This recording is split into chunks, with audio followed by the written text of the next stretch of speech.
Wow, dramatic music and a countdown and everything. This is Tom Shalhoub with Michael Somerville. I'm looking over here because my computer feed is here so I can see you, but I'm not going to look at my computer.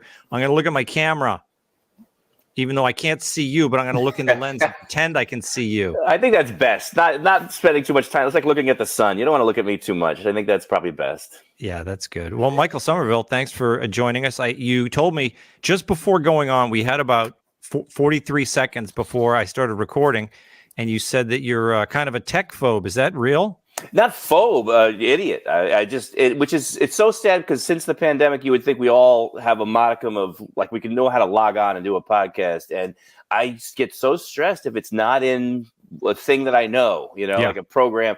And so, because I don't, and I never upgrade. So like when I was trying to get on this, they were like right away, like, well, you're in 8.0 and we're now using 15 or something. And that scares me. But my wife has a real job, so she's my tech support, but she's not here. I see. No, wait a minute. What were you lacking? Was it the browser, like Chrome or something? Those two words came up. Yep. Both those words were used. A format or something. And then at one point, I think it was just like, throw out your computer. One of the messages said, just stop, get a new computer. My computer's got to be 12 years old at this point. I have an iPad that I was trying to use, a pink iPad that I got free from my wife. That didn't work. So then I went to the phone, and all I can say is I can't believe I'm here on time. Yeah. And you have, is it a phone or a computer? Right now we're on a laptop. So that was my last resort. I didn't think it was going to work at all, but this is great. I don't mean to brag because to anyone else listening, they're probably like, this guy's just dumb. But I was stressed about this for 7 days. Oh, wow. This is great. Well, it's StreamYard, the technology that I use. I pay them a subscription, and I think they're great. I mean, you use it through your browser, so they want to use Chrome. So some people they dial up into it, and then it says, "Oh, you need to do Chrome. You can't do like whatever." I can't believe people use other browsers anymore, but they do, and it doesn't. It only works with Chrome and one other one or something like that. So anyway, there's certain requirements. Everything is like a trade-off, but the good thing about StreamYard is that I can go live. It's a little more functional than Zoom in that I can adjust things. I could do Zoom, but I for some reason I chose StreamYard. So anyway, I think it's great, but you're exactly right. The Chrome thing, I had to download Chrome. That was the one thing they said, and there was a lot of that going on. But welcome to StreamYard. I love it. Yeah, StreamYard, it works. So, Michael, let's go back. This is what people like the most. People have the most when we do these podcasts.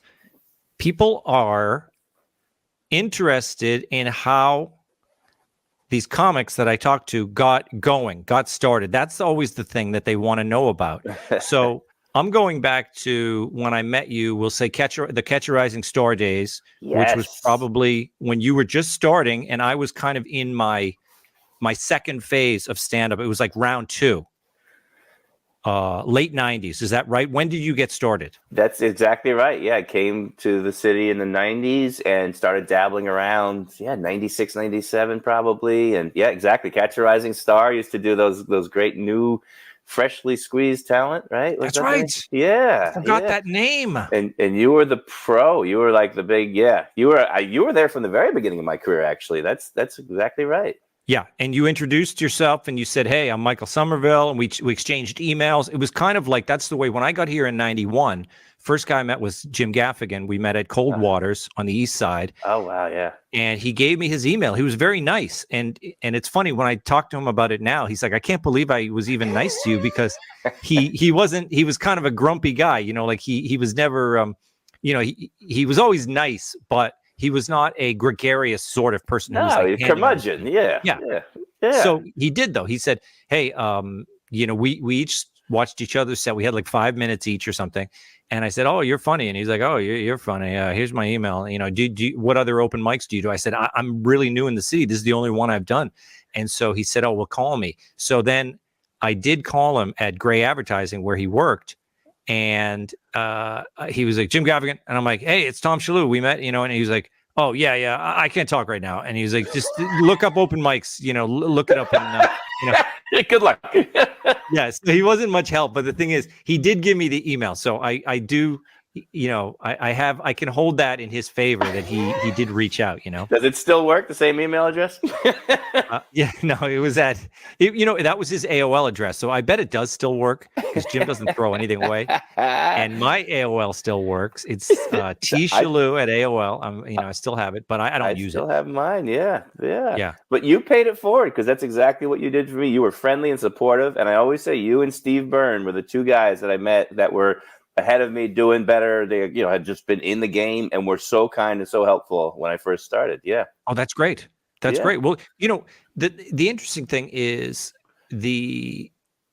whenever I talk to young comics, they always say, "Oh, what should I do? This and that," and then I always say, "Tell people what you want," because in those days when I was, early on, you just talk to other comics and you're like, hey, where do you do open mics? So you're all trading information. You're all nice to each other.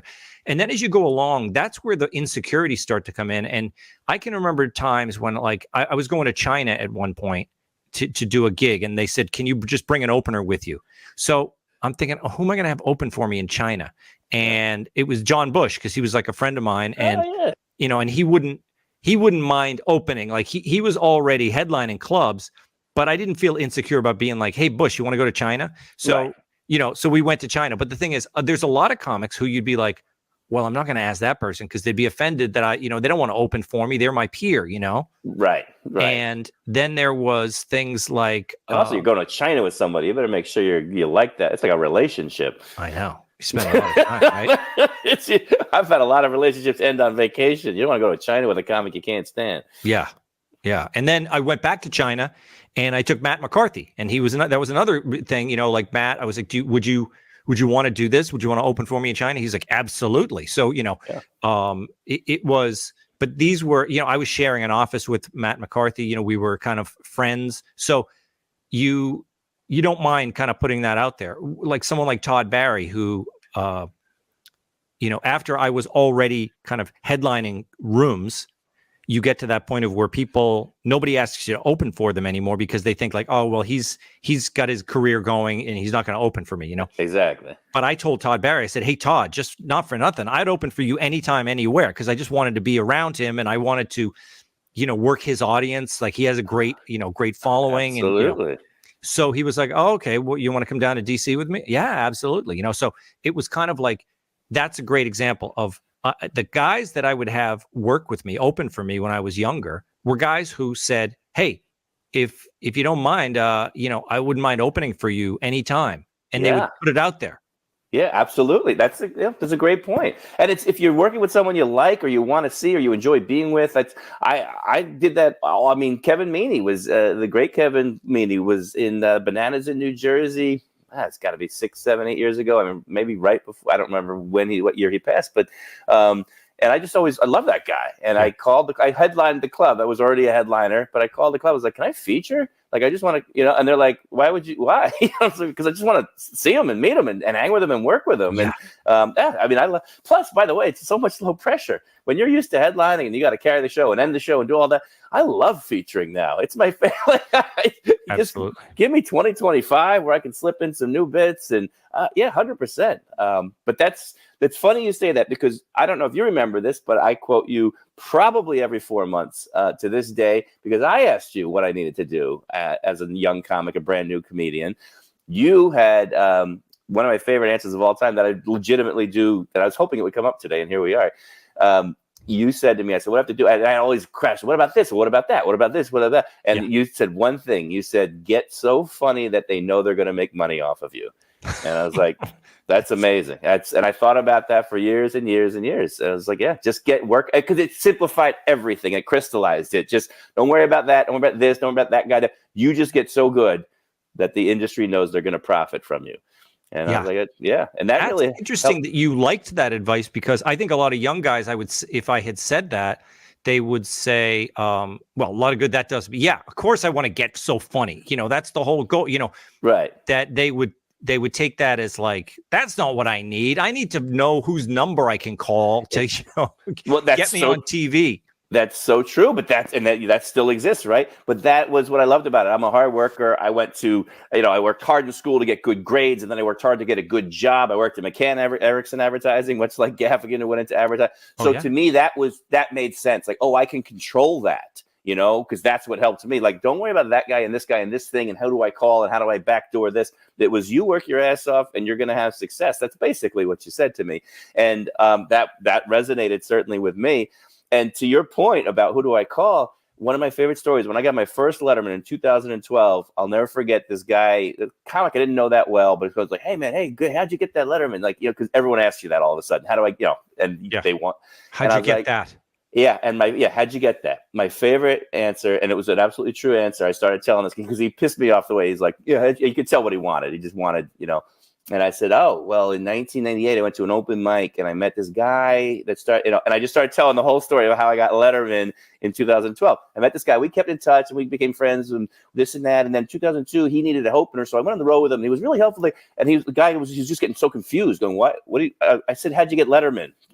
Last week, 2012. I go, I'm telling you, and it was the relationships and the building and all the things that led to me getting. And then I drove 600 miles for $50 because I knew the stage time would be good, and then this and that. And he was like glossing over and getting annoyed with my answer. I'm like, I'm telling you how I got Letterman if you really want to know. And that was the point. The answer was 14 years of work. Yeah, exactly. Yeah. And he was like, I'm not going to ask that question to anybody. Yeah. I think by the end he really did be like, no, who's the booker? Can I get the number, email? And I was like, no, can't get the email. Yeah. Okay, so let's do the kind of the career recap of the phases. Like I said, I got here in 91. I did Conan in 99. That was my first network TV. Then Comedy Central in the early 2000s. I was able to shoot a special for them, the half-hour thing. That's the way I look at my career in phases that way. And then there was another 10 years of, it's like marriage and kids, and then opening for Gaffigan for years.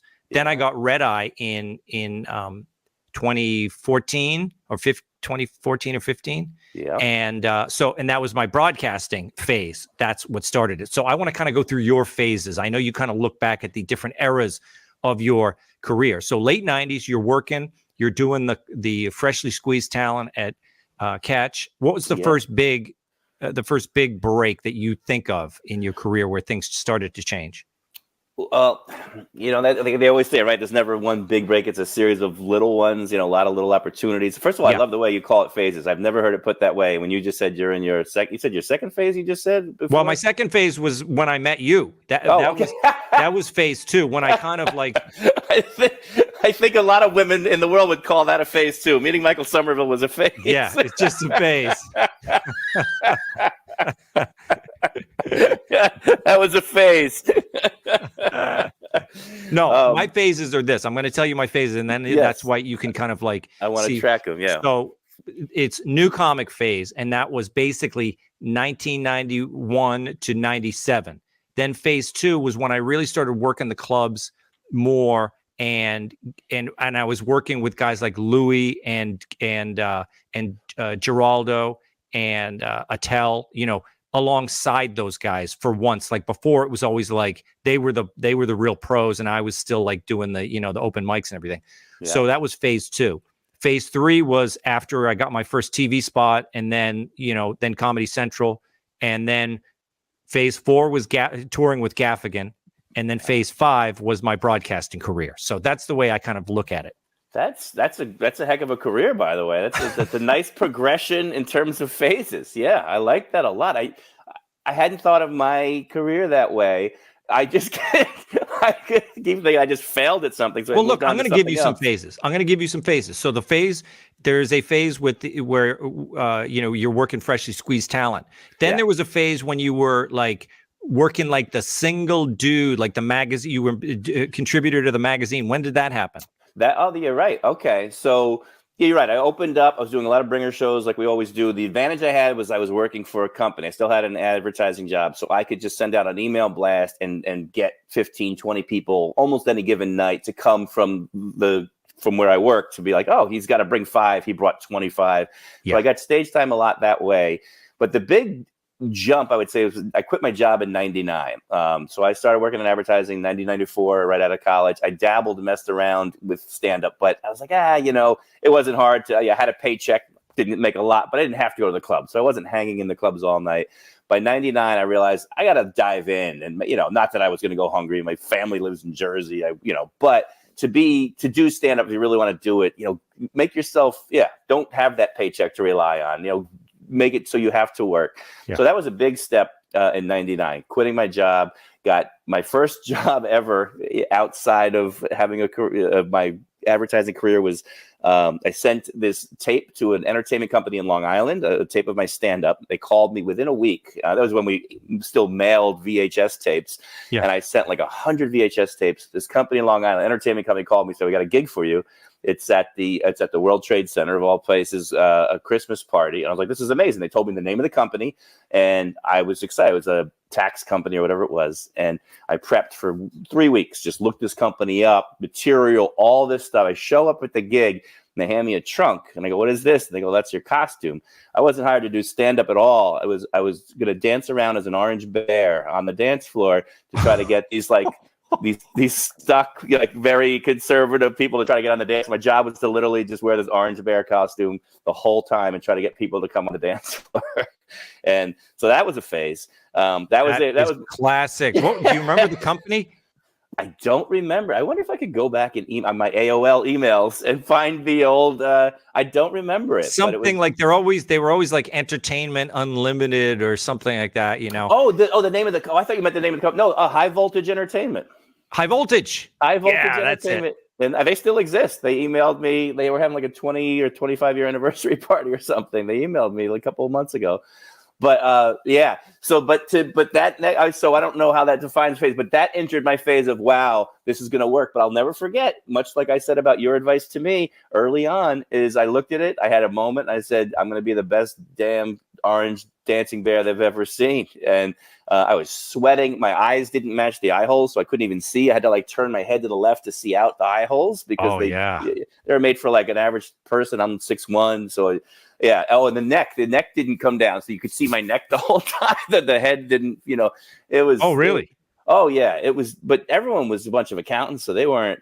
I mean, they're like, that guy's insane, and I was sweating. I got dehydrated, but I was a good dancing bear, and I got paid. That is so funny. I can imagine that they. So you sent them a VHS of your stand-up, but you also included a headshot, and you got the ginger hair and the curly, and they said, this guy's kind of looks like a dancing bear. Getting a bear vibe off of this dude. I've been called that in other circles. But yeah, that's exactly. But from there, so I go, okay, here we go. I'll take any gig. And the advantage I had also was, like I said, parents in Jersey, so I could get a car if I needed to. And so that was a big help to my career because a lot of comics in New York, Greer Barnes had a gig at UConn. He was, and he needed to get there. And so I spread the word that I had a car and I would happily drive anyone, anywhere. That's big. Huge and I'd pick them up, and it was great. I would pick up Greer, I would pick up whoever needed to go. Jason Steinberg, the manager, loved me and started like getting a shirt. I should look back. I probably got paid $100 to drive so many miles, but it didn't matter. I just knew I needed stage time to get better, and so that helped me a lot. 2005, I got New Faces in Montreal and Comedy Central Premium Blend. And when that started to feel like now, because I always worked hard in school to get a good grade. But in this industry, what's your grade? There's no graduation. There's no promotion. You look for those benchmarks. And that in 2005 was what told me, oh, you're doing something right. You're progressing. You're not kidding yourself. You are good. You're funny. You can do well. And then, 2007, I got the job writing for Glamour magazine. I was their dating columnist, Jake, A Man's Opinion. And 2 million women a month, took my advice and wrote to me and asked for. So that was, I guess, another phase. Now you're getting paid and you're in the business and you're really taking off. The next year I got my TV show Wingmen, now you're like, okay, I'm doing this. But then by 2009, everything got canceled. I lost all those jobs, and I sublet my apartment in New York and moved back home with my parents because all the jobs were gone. So that was the magazine job was gone. the not Wise Guys. What is it? Wingman. Wingman. Yeah. Yep. And what was Yep. that on? What network? That was FLN. Fine Living Network was a cable station. They wanted to rebrand, call Yep. themselves FLN, and be younger and hipper, and start to do more stuff. Like it was a dating reality show where I was the wingman, the expert who would help people, singles looking for love. Yeah. And they had a closet organizing show. They had a bunch of different shows. They were trying to make themselves cool. And I was one of the marquee shows that they launched that new season, new channel. And not only did the show get canceled, but the entire network went out of business. So I mean, I take entire networks down. I didn't just get canceled. The whole thing went belly up. And same thing with the writing job at Glamour. They usually do about 3 years, and then they switch writers. So that 3 years went up, and they renewed my contract every year for 3 years, and then that was over. I was dating a wonderful woman. That ended. So yeah, I went from feeling like, this is it. I've got it all going. It's just a matter of who wants me next. And then next thing I know, I was living with my parents back in Jersey. Wow, 2009. So that is the end of a phase right there. Well, that's why I say my phases feel like they just ended failures. And I go, all right, what else can I do now? Yeah. Well, I mean, it's funny because we gloss over, like, I feel like there were definite dips in, in my stand-up career where I was kind of nowheresville for a while, but then I would, I'd get out and maybe do, because I was always running around doing advertising, voiceovers and commercials, and you did commercials as well, right? Because I would see you with the auditions. Yeah, well, no one did them as well as you and as much as you, but yeah, you definitely, I got a couple ones that floated me. Yeah. And that's the thing is, you can, sometimes you're like, oh, I guess 6 months goes by and you're just doing that, and I didn't have anything on the stand-up front, and you're like, oh, I guess I'm a voiceover guy now. You know what I mean? Like that's what, and then that kind of would fade away, and I wouldn't have any voiceovers. But then maybe I'd book an on-camera thing, and that would go for a while. So you have these little moments that you plateau at, and then you think like, well, is it? And then the internet comes in. And you're like, now this is 2009. So people are starting to, was Dane Cook a thing back then, 2009? Sure. Yeah, definitely. Yeah. Okay. Yeah. So it was starting to be that internet of things with comedy where guys were like making a living now doing, I mean, they weren't quite making a YouTube living yet, but they would establish a website and they use their outreach on social media, or what was the early days of social media, MySpace and things like that, to kind of sell out rooms or get some heat in the clubs. Were you doing that when you moved back home? Did you kind of hit the road? Did you go out and start playing more clubs? That's exactly what I did. And I was a Chris Rock interview when he got fired from Saturday Night Live. He never felt quite comfortable at Saturday Night Live, and he didn't know what to do, so he just decided to hit the road and just pound it out as a stand-up. And that's exactly what I took that to heart. I said, you know what, that's the one thing I can control. That's the thing I know that I'm good at. The industry is unpredictable, but I can write and perform, and that's what I decided to do. And again, going all the way back to your advice, just to get so good that they can't say no. And that's what I've done every phase of my career. Whenever push comes to shove, I go, well, let's go do stand up. And creatively, it's fulfilling. I mean, I'll fast forward to this past month here. I'm home, and now I'm married with one baby and a second on the way. So I have not done nearly as much traveling or writing or anything but it's the one thing that I sit down and go, I'm going to write some jokes. I'm going to go to this club tonight and tell them. And that at least I feel relevant, Where do you live? In Manhattan, in New York City, right over Hudson Yards over on the west side, that new development with the Edge and all that, so it's the Vessel, all that new stuff. Oh, yeah. Okay, so Hudson Yards. And do you still have the car? Have a car? Yes. Yeah. Well, don't have my parents' car now. Once we had the baby, we got a car. We got the wife. I got the whole package. So you got the wife. How old's the baby number one? 18 months. Oh, fantastic. Yeah, thank you. And then the next one's due in September. Oh, this is the best. This is going to be the best phase of life. It's going to be unbelievable. You're already in it. You're in the phase. You're not even going to remember this though. Like when your kids are like 8 and 10, you and your wife are going to sit down and you're going to be like, what were we doing then? Like, what did we do? Like, did we go to the movies? Did we have dinner? And it's like, I don't think we did that for several years, you know? I can see that being true. Yep. We go to bed literally the moment we can. Like tonight, I don't have a show. She's going to come home and we'll put the baby down at 7:30. She's like, let's be in bed by like 8. I'm like, absolutely. Oh, incredible. What do you want to watch? Nothing. Just, yeah. But how old are your kids? Almost 18 and almost 15. So are you kidding 17 me? And 14. Holy cow. Oh gosh, it goes fast, huh? Yeah, it's ridiculous. And it's, you've heard it. You hear it over and over again. And then when the kids are small and you're taking them to, to Bubby's for breakfast and, you're doing the brunch and the babies are crawling on the floor, people are like, this goes fast, enjoy it. And you're like, yeah, I get it. You know what I mean? Like you just hear that cliche over and over, but it's so true. And part of it is that it's so traumatic and the lack of sleep and the concern for your kids and the exhaustion and everything, it all kind of adds up to be like, it's like in memory holes so quickly. I believe it. And, and I'm older, obviously, as a dad. And so I've heard so many stories and I've heard other comics talk about being a dad, plus the advice in general, if it goes fast. I'm trying so hard to embrace that and to be aware and be present, be in the moment and not complain. And it's hard to do, though. You're tired. There's a lot of moving parts. And but I am trying to like, nope, enjoy it, because God knows I've been hearing it for 25 years from every one of my friends who has a kid. They've all got their stuff. So I'm doing my best, but I'm tired. Yeah, exactly. And what's funny is when you're older parents, like we are. I mean, my first daughter was born when I was 40, so that's always the barometer for me. When I can always remember how old I am. Yeah. Because I'm 17 years older than 40. That's how old I am. It's a good way of to carry the one. Like, oh God, all right. Yeah, but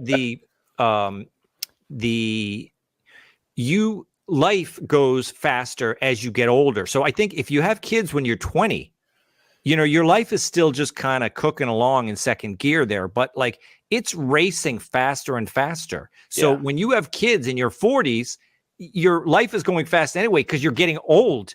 And then your life is going fast because you have children. So it's like double fast. That's exactly the way I feel, and I do a joke that a new joke that it has not worked because it just makes audiences sad. But I go, they say it goes fast. And for me, the stakes are even higher because as this baby's growing, I'm dying. And, and people do not like the joke and it hasn't done well in the clubs. But it's so true, Just, I think Seinfeld had a thing, about his kids. He's like, we're the idea that we're on our way out, and the kids are reminding us this. And he says, what's the first thing they learn to say? Bye-bye, Dada. Bye-bye, Dada. It's true. It's and this stuff hits me more now. Like I didn't care. I always liked kids. I always see you kids. I wanted kids, but there's a clip of Modern Family going around where, the Al Bundy guy, what's his name? The grandpa, he's just talking about Al Bundy was in that? He was in Modern Family, the guy who plays Al Bundy, what's the grandpa in Modern Family? So wait, Al Bundy is a different show than Modern Family, though, right? Al Bundy was Al Bundy was Married with Children. Yeah. And he was in, I didn't know because I've never seen Modern Family, but he plays the grandpa in that. Ed O'Neill, yes, he plays the grandpa. I call him Al Bundy to this day, but it's a clip going around, and it's basically talking about the phases, to use today's word, of, for you have this kid, this amazing kid, and all of a sudden the baby gets older and now she's a toddler, and that phase is over and you miss that early phase, but now it's a new phase and you keep getting replaced. These new phases are the incredible thing, and then they turn 18, they walk out, all those kids walk out the door and they're gone. And stuff like that, I would just swipe. I don't even look. I start bawling. I'm looking at my phone, just start crying. I cry probably 4 times a day because of Instagram and TikTok videos that somehow reference a child growing up or getting older or the intimate moments. And I've become a big puddle of mush here. Yeah. Did you get it? You don't have a dog yet, do you? Don't have a dog, and I've fought that one. I'm actually allergic to animal hair, and they keep going, well, hypoallergenic, all that other stuff. But I'm like I already do everything here. My wife works a lot, so I am cooking, cleaning, doing the laundry. I do everything. I'm like, there's no way I'm taking a dog out at 5 or 6 in the morning. Also, I'm not doing it. But we're living in the city still. You know, the whole suburb thing is with number 2 coming. How does that go? So there's a lot of questions to be answered. Yeah. Okay. So let's go to the my question here about you were in the same apartment for the foolishness, as I call I don't like to even call it the pandemic. I call it the foolishness. Oh, I thought the foolishness. I thought you were referring to the night that we made the baby. No. Yeah, that's what she calls it. We had just moved in. I met her in 2018. Moved in rather quickly in 2019 to an apartment together to live together before we got married. And then, we were in a 1-bedroom throughout the pandemic with really no place to go. We didn't have a second home or anywhere we could escape to. So she worked from home during the pandemic, and I sat in the bedroom all day. It was holy rough. Cow. Yeah, it was a lot. It was unbelievable, and you survived. I mean, that's great, because that was a breaking point for a lot of people. 100%. I mean, it was a lot of couples didn't, and we actually, I would argue, got stronger. I mean, I think it really helped our relationship. We spent a lot of time together. Obviously, we got on each other's nerves, but overall, like, I really was like, yeah, she's great. She was very chill. She's not, she's easy to get along with. She doesn't like confrontation. For a tough time during everyone's lives, we did well. So that was good. And I proposed during the pandemic, and we got married during the pandemic here in New York City, which is a little like prison love. I mean, just, I was like, will you marry me? She's like, I don't know anyone else. We made it, and we still are in the same, we upgraded. We got a 2-bedroom apartment now, which, by the way, I don't know how many times have you had your own room in your life? I had 2 older brothers growing up. I've never had my own room. We just moved so the baby could have her own room. I was like, it's unbelievable. What? The baby's this big. Yeah, we were in Brooklyn, and then we went to Manhattan, and we had a 1-bedroom down in the financial area. Yeah. That's when we had our first daughter. Okay. And then, of course, she's just a baby, so she's in the room with us. Right. And so that was great. And then we moved up to Riverdale, we had a 2-bedroom, and then had another baby. So, of course, the baby's staying with us, and then Agnes had her own room. And then we moved into another apartment there in Riverdale, like a little co-op, and the kids shared a room. That was great. They had the bunk beds. Okay. And then we moved up to Westchester in Bronxville, and we got a house in Bronxville just before the pandemic. I'm so glad we got out of that apartment, because apartment living very difficult during the pandemic. Yes. Yeah. Did your neighbors drive you crazy? Were they like, were people in the hallway, like, avoiding you, the masky people walking around the building and all that kind of stuff? We certainly was the masks. There was, we were very lucky. We had a little outdoor space, like a little terrace space that we could kind of out of private. So it was, so we actually were able to be like, all right, we can step outside. But yeah, of course, it was washing of groceries and masks and, all the rules. We weren't allowed to have visitors. I mean, the building had a rule that no one else but people who live here are allowed to come over, and you just couldn't have a friend over. Which I was like, is that legal? Are they allowed to do that? But all sorts of things, all sorts of absolutely illegal, unconstitutional, immoral things just happened, and everyone's just like, oh, that's what has to happen. That's it. Now, the only upside I would say would be New York City street drinking. Those bars open and you could get beers to go, and they were supposedly to take home, but everyone would just walk around like it was Mardi Gras. And so that's what my wife and I wound up doing. Like on the weekend, let's go get a bar, and then we'd get like 20,000 steps, because we would just walk around the city and sip our margarita. And there wasn't a whole heck of a lot to do. I'm surprised we didn't make a baby then, but yeah. You were practicing, I'm sure.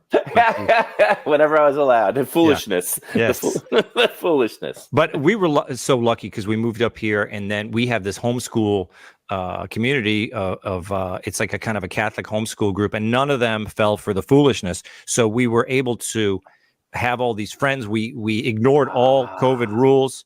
We got together. We would go to parties, sneeze in each other's faces. Our children played together. We would rip the tape down at the playground. And we even rented a summer camp, because the summer camps were closed. So during that first year, they didn't have anything, even with the mask or the whatever crazy rules. Right. They just canceled summer camp for the whole summer. So there was a camp up in upstate New York, and we rented it, and amazing. we all went there and just had partied around the fire. The kids played games in the swimming pool. They did the climbing wall, all without any restrictions because it was a private endeavor, Oh, that's unbelievable. I wish I had called you. I know. Yeah, you could.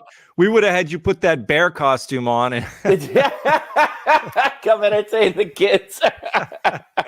Well, and that was the thing. I was in New York, and you're just seeing all like, all right, everyone go home, everyone do. I'm like, all right, I went to 8 years of Catholic school. I'll listen, I'll follow the rules. And then I would start I did occasionally a gig. I would fly to like Florida once, and another one was Alabama or somewhere, and it was just like no one was wearing masks. I'm like, what? I was at a casino in, I think it was Alabama, and I was wearing my mask. I was like, yeah, that's what, we'll go to the show with the mask on, take it off for 4 and put back.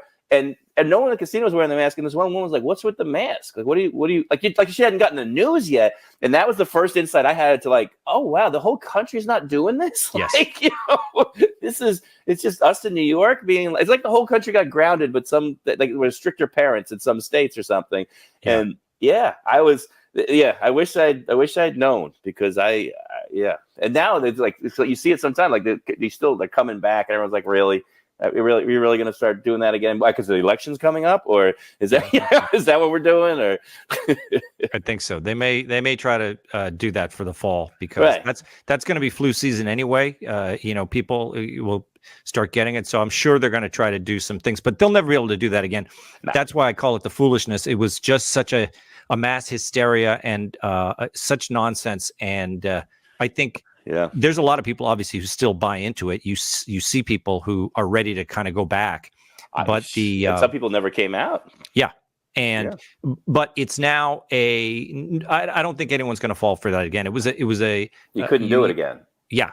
You had about you would, I guess, like you said, a lot of parts of the country, if you went to parts of Florida, Alabama, Texas, whatever, you could see that people weren't in the hysteria. America's cities obviously were into it, but even then, it was only half of the people. Now, I think 60% of the country would never fall for that nonsense again. You'd have a tough time getting people to, exactly. I mean, from the education, kids who missed years of education and development. And I mean, having a baby now, I look at just the development and the interaction with other kids. I can't imagine if you weren't allowed to go near anyone. And I mean, the stalled, you'd have a tough time convincing people to do anything like that again, I think, right? But, memories are short. Who knows, 40 years from now, or I don't know, 100 years from now. I didn't mean to get sad.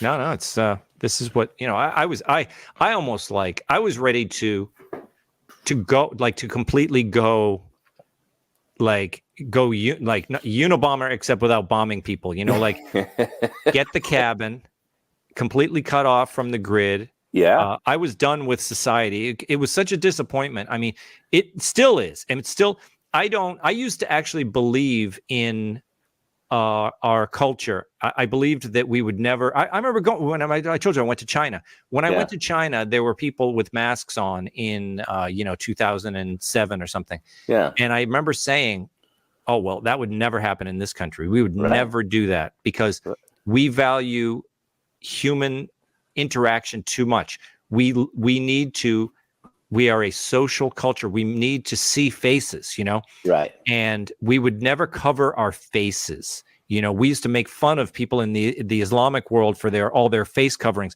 Then we went worse than them. I mean, they never even covered their actual faces. That's true.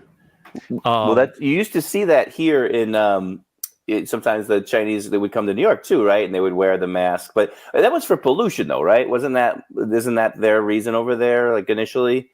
Yeah, pollution. And also they would, like they said, like during the pandemic, Asian countries, they've been masking for years. Certain people, it's so crowded on their subways and everything like that. People would wear masks when they went to work, and because of the pollution as well. Right. But there's something inhuman about covering the face, and when everyone just kind of bought into it, and I would not do that. And then people would yell at me. Like, I would be out walking the streets, and then the crazy paranoid people would start pointing at me, yelling "mask," like Invasion of the Body Snatchers. Yeah, the point. Oh my God, yeah. And I would, like, I never had one of those meltdowns in a CVS, but I liked the people who had those meltdowns. Yeah. Like, I wish more people were having meltdowns. Yeah. So I really, like, I kind of went into semi-retirement, and I was just, painting watercolors and, Were you really? Yeah. What's that? You really? You started painting watercolors and yeah, I mean, I was painting watercolor. I was doing music on my own, trying to, like, teach myself some more music, and and I was thinking, like, well, maybe we can just downsize. We'll because New York is a total joke. The civil liberties are completely gone. Maybe we'll sell the house. We'll go to someplace in the woods. I do have friends that live out in rural areas, and would go visit them in their cabin and things like that. And I was thinking, like, this world has lost its mind, and it's no longer, I don't want to be a part of it. I don't want to be a part of a world where people have face coverings. I don't want to be a part of a world where people are living in a forced, forced injections and things like that. I don't want it. But it's not like I could move to Ireland. Ireland was worse. Right. Yeah. Canada was worse. Yeah. The US was actually not as bad as a lot of countries. Yeah. So I was just thinking, like, okay, I'm going to stay in the US, but I'm ready to completely check out and just find a community of preppers, get myself a ham radio and some, learn how to shoot my own meat, that kind of thing. I talk about a reality show I would watch. Tom Shalhoub in the wild. Yeah, I know. Wouldn't that, it actually would be a good show, because I talk such a tough game, but in the end, it would be like Mr. Rogers Goes Hunting, You got from water painting or watercolors to killing your own meat. That's yeah. There was an episode of Cheers, one of my favorite all-time shows, where Frasier does that, brings Lilith to like a cabin in the woods, and decides he's gonna be man and make fire from scratch, and within 2 hours they've got a reservation back in Boston for Yes. Yes. But I think you could do it if you want. I will watch that show if you make it. Yeah. Well, we may have to go there at some point, but for now we wrote it out. I actually did live gigs with Gutfeld as best as we could. You probably did this as well. You'd go to some gigs and the restrictions would be more than others. We did a lot of outdoor shows. Yeah. So we started playing drive-in theaters, and then a lot of the Gutfeld crowd and the Red State people, they would flaunt the rules. Even when we played the outdoor shows, they would ask people to still wear masks, and people would just laugh and just, but then we'd go to Cape Cod, and Cape Cod, Massachusetts, very locked down. Like, they actually enforce the outdoor masks in Massachusetts. Wow, man. Oh man. What an insane time. That really, just and like you said, I'm not sure we're out of it, or at least they're not going to try to bring some of that back, especially when it comes to votes. Yes, yeah. I mean, it's going to be crazy, but I got to keep a good humor about it. That's why I love the Gutfeld gig, because I'm on a cable news channel, and I do other shows. I just did the big weekend show this week on there, so I co-host that, and it's news, it's cable news. Yeah. But I'd much rather just do like a Joe Biden impression and then just move on. You know what I mean? Yeah, exactly. Which I do enjoy very much. I love your impression, by the way. Thank you. Well, and I can shoot it from home a lot. A lot of times I shoot it from my living room, because that's the habit we got into during the pandemic. I would shoot them at home, and I can control it. I like it so much better than when you go in and you have writers write out the bit and then you shoot it, so you can, there's something good about that, because you have a crew working with you, and you kind of just do it and get it done. But at home, I can do it, and then I can refine it, and exactly make it exactly what you want. Yeah. Yeah, I've found that with auditions too, and they're like, just tape yourself at home. Like, great, I don't have to go anywhere. I don't have to. This is wonderful. But then I do spend probably 10 times longer working on it, because you're just like, oh, it's not done. It's not enough, But I do love it. To be able to do this stuff from home is fabulous. I thought for a while, I thought they'd never be a live guest on a talk show again. When remember they were doing all those remotes. I'm like, well, if you don't have to fly from LA to New York to promote a movie, why would you? But that's all back, and I think that's a good thing because, to your point, interactive, face to face. That's human beings. That's what we need. It's human, and here we are. We're doing the essentially doing the Zoom, but well, you're off in the woods somewhere, so I can't. Yeah, I couldn't find you if I wanted to. Westchester County, come on.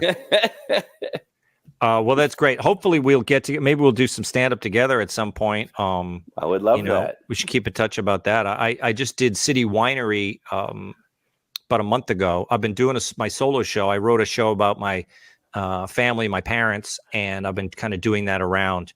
Oh, and I would love to come see that. Are you playing it somewhere in New York? I'll probably do it in New York again, whether it's at City Winery or maybe find a nice theater space to do it, because it's a theater show, but I'll do it in the clubs because it's, as you know, it's much easier to book a club than a theater. Sure. Because they kind of do all the work for you. I just went to Boston to play Laugh Boston.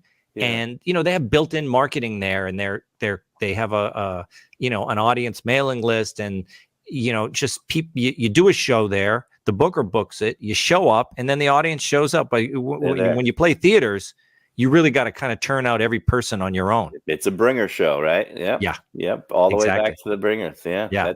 That's a great point. Yeah. The club. Well, please, by all means, I would love to come see it. Yeah. And I mean, obviously always open for you whenever needed. I love it. And we got to do some, you used to do Red Eye, but you haven't done any Fox stuff in a while. Am I right about that? Or did you do Fox News Saturday Night? No, I haven't been really on anything since I did your show there a couple of times, right? We came in and did some radio after Red Eye, but no, I hadn't been back since. Yeah, you're my only my only in. Yeah, that's good. Okay, yeah. I'll keep it that way. I'm going to hold that over you. Please do. Well, that's great. This was great talking to you, and I want to see that baby. I want to see the new baby. I want to meet your wife. So we got to do that at some point. I would love that, man. I'm in New York City more than ever these days. So let me know if you ever come down, and I'll talk to you offline because I'd love to come see your show. Absolutely. Cheers. All righty, Michael Somerville, everybody. We'll see you later. Thanks, brother.